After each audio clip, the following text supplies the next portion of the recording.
গৌরনদী কখনো আসলে এখানে খাই। এনার দই একটা ভালো মান, দই মিষ্টি খুব ভালো। কিন্তু আজকে আমরা একটা অনুষ্ঠানে আসছি উপরে, এটা বিয়ে খাওয়ার জন্য, কিন্তু বিয়ে কি দই খাবো, তারপরে এরপর থেকে এবার আসলাম এনার দই খাওয়ার জন্য। আসলে দইটা অনেক ভালো লাগে, মিষ্টি খাওয়া সবাই ট্রাই করে অন্তত একবার দেখবেন গৌরনদী আসলে যে কেমন দইটা হয়। সালামু আলাইকুম রহমতুল্লাহ। গৌরনদীতে আসছিলাম, এখানে আসার পরে জানতে পারলাম যে খুবই বিখ্যাত মিষ্টির দোকান আছে এখানে, খুবই মজাদার মিষ্টি পাওয়া যায় এখানে। তাছাড়া যখন আমরা আমাদের এলাকায় থাকি তখনও গৌরনদীর মিষ্টির খুব সুনাম শুনছি। তো সেই সুনাম খুঁজতে খুঁজতে খুঁজতে খুঁজতে এখানে একটু কষ্ট হয়েছে আমার, যে দোকানটায় আমি পৌঁছাইছি এই দোকানটা খুঁজে বের করতে। তো এই দোকানটা এই গৌরনদীর মধ্যে সবচেয়ে ভালো এবং বিখ্যাত মিষ্টির দোকান। তো আমি আজকে এই দোকানের যিনি কর্ণধার, এই দোকানটা খুব সুশৃঙ্খল ভাবে যিনি পরিচালনা করতেছেন, উনি আসলে এই দোকানের প্রোপাইটার মালিক। ওনার সাথে একটু কথা বলবো, উনি নিজে থেকে এই দোকানের পরিচিতিটা আপনাদের দেবে এবং আপনারা তার মুখেই শুনেন কেন এই মিষ্টির দোকানটা এত প্রসিদ্ধ এবং এই মিষ্টির গুণগত মানটা আসলে কতটা উঁচা মানের। চলেন কথা বলি। দাদা, আপনার পরিচয়টা আমাকে একটু দিবেন? আমার নাম গৌরাঙ্গ ঘোষ, এই দোকানের মালিক, গৌরনদী মিষ্টান্ন ওনার মালিক। তো মূলত এই ব্যবসার ফাউন্ডার বা প্রতিষ্ঠা আমার বাবা সচিন ঘোষ। জি। এবং সে এটা ছোটবেলা থেকেই এই ব্যবসার সঙ্গে জড়িত।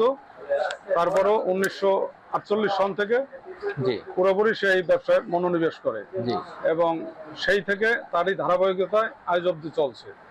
তবে তার একটাই থিম ছিল, সে ভালো কোয়ালিটি উপহার দেবে, ভালো কোয়ালিটি মানুষের কাছে পৌঁছেই দেবে।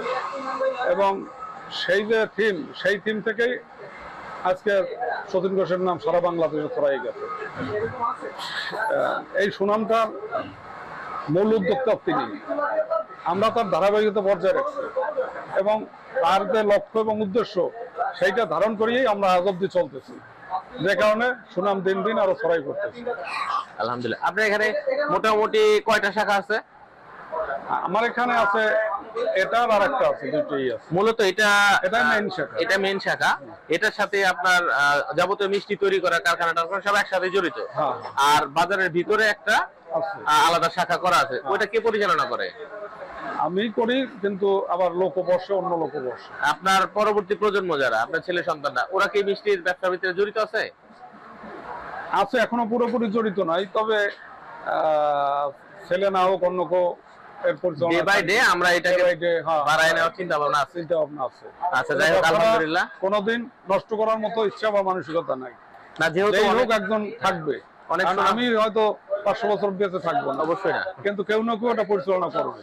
আচ্ছা, এখানে আপনার মিষ্টি কয়টা আইটেমের মিষ্টি তৈরি হয়? মূলত মিষ্টি বেসিক্যালি অনেক আইটেম তো আছে, কিন্তু তার মধ্যে মোটামুটি 20-25 রকম আইটেম হয়।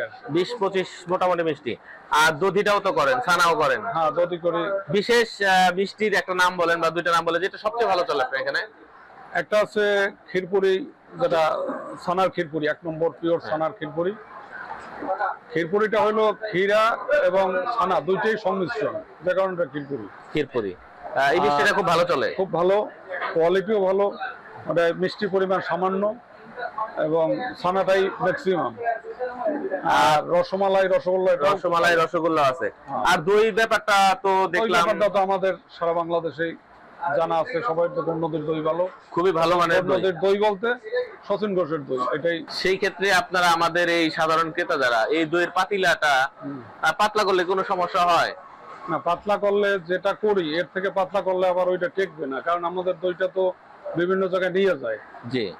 আপনি একটা দই নিয়ে গেলেন ঢাকা বা চিটাগাং, মূলত অন্য কোনো ভাবে সলিউশন দেওয়া যায় না যে দই পাতিলাটা দইয়ের দামে বিক্রি হচ্ছে না, শুধু দইটাই আপনি দইয়ের দামে পাচ্ছেন? হ্যাঁ, সেভাবেই তো আমরা করছি। তাহলে কিভাবে করছেন আমাকে একটু বলবেন? হাড়িবাদ দিয়ে দেই, একেবারে পুরোপুরি হাড়িবাদ দিয়া। এটা সারা বাংলাদেশের যত মিষ্টির দোকানদার আছেন সবার জন্য একটা অনুকরণীয়। আপনি আপনার ক্রেতাকে ঠকালে অটোমেটিকলি আপনি ঠকবেন। না না না, সেরকম ঠকানের অন্যরা যেটা করে, দইয়ের পাতিলাও বাদ দেয় না, কথা বললে তাদের সাথে ঝগড়া লেগে যায়। না না না, সেটা আমরা সেভাবে মানসিকতা নিয়ে এটা অনেক ভালো লাগলো যে আপনি এরকম একটা কারণ আমরা সুবিধা দিচ্ছেন আপনাকে সুবিধা দিচ্ছি এবং ওটা বেশি আমরা 240 টাকা মানে জি। বাদ দিয়ে পুরোপুরি বাদ দিয়ে। যাক আলহামদুলিল্লাহ, অনেক ভালো লাগলো। এই প্রথাটা যদি সারা বাংলাদেশে চালু হয়ে যায়, হ্যাঁ চালু। আমরা যারা ক্রেতা আমাদের জন্য আপনি- অনেক উপকার হয়। আপনি ইচ্ছা করলে এখনই নিতে পারেন। না, আপনি যেটা শুরু করছেন অবশ্যই আপনি অনেকদিন ধরে শুরু করছেন, আজকে প্রথম না। অবশ্যই। আর এটা তো বলার জন্য বলতেছেন না, না, না। তাই না? আপনি এত সুনাম ধন্য একজন দোকানদার, সেই হিসাবে আপনার কাছ থেকে তো আমরা অনেক সেটা- ভালো ভালো কিছু আশা করি। আমাদের সেটা সাইনবোর্ড ওই লেখাও আছে। জি আলহামদুলিল্লাহ। আর একটা জিনিস দেখলাম, আপনি মনে হয় ঘিও সেল করেন। হ্যাঁ ঘিও আছে। অরিজিনাল একদম খাঁটি ঘিটা পাওয়া যাবে এখান খাঁটি থেকে? ঘি। 100% নিশ্চয়তা দেওয়া যাবে কি? 100% নিশ্চয়তাই দেবো।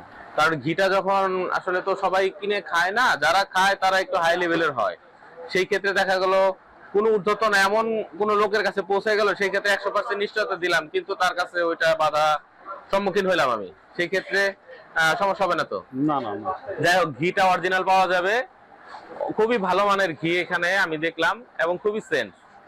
আর এখানে দেখতে পাচ্ছেন অনেক কাস্টমার। এটা কিন্তু বেশ ভিতরে, গরু নদীর বাস স্ট্যান্ড থেকে বেশ ভিতরে। আমরা অনেক খুঁজে টুজে এখান পর্যন্ত পৌঁছতে পারছি। তো আসার পরে কথা বলার স্কোপ পাওয়াই যাচ্ছিল না। অনেক কষ্ট করে আমি এই কথা বলার সময়টা নিয়েছি। এখানে আমার এক ভাই মিষ্টি কিনছে। 1 মিনিট, আপনার সাথে দই খাইছেন? এখানেই কি সবসময় দই? আসলে বিশেষ করে আমরা গণ্যদি কখনো আসলে এখানে খাই, এনার দই একটা ভালো মান, দই মিষ্টি খুব ভালো। কিন্তু আজকে আমরা একটা অনুষ্ঠানে আসছি উপরে, এটা বিয়ে খাওয়ার জন্য, কিন্তু বিয়ে কি দই খাবো, তারপরে এরপর থেকে এবার আসলাম এনার দই খাওয়ার জন্য। আসলে দইটা অনেক ভালো লাগে, মিষ্টি খাবে সবাই ট্রাই করে অন্তপক্ষে একবার দেখবেন গণ্যদি কেউ আসলে যে কেমন দইটা হয়। দেখেন আসলে ভালো জিনিসের সুনাম ঢোল বাজায় করতে হয় না, অলরেডি এমনি এমনি হয়ে যায়। ঠিক আছে, যারা আসবেন মূলত তারা চেষ্টা করবেন এই দোকান পর্যন্ত এসে অন্তত একটু দই একটু মিষ্টি খেয়ে যাওয়ার জন্য। এবং বাসা বাড়িতে যারা থাকে আমাদের পরিচিত আত্মীয় স্বজন, নিজেদের লোক, তাদের জন্য এখান থেকে কিছু মিষ্টি সংগ্রহ করে নিয়ে যাবেন। গণ্যদি বাস স্ট্যান্ডে নেমে ওখান থেকে 10 টাকা রিক্সা ভাড়া, বন্দরে আসতে হবে। বন্দরে এসে সচিন ঘোষের নাম জিজ্ঞেস করলে যে কেউ দেখাই দেবে। এবং আমাদের দোকানটা একেবারে নদীর কিনারে। তো এখানে আসবেন, বা গণ্যদি বাস স্ট্যান্ড হোক, বন্দর হোক, যেখানে সচিন ঘোষ বলবেন যে কোনো লোকে দেখাই দেবে। আর আমাদের ঠিকানা হলো গণ্যদি বন্দর, খেয়াঘাট। আর মোবাইল নম্বরটা হচ্ছে 01712614607। আমি এই ছবিটা করতেছি তো।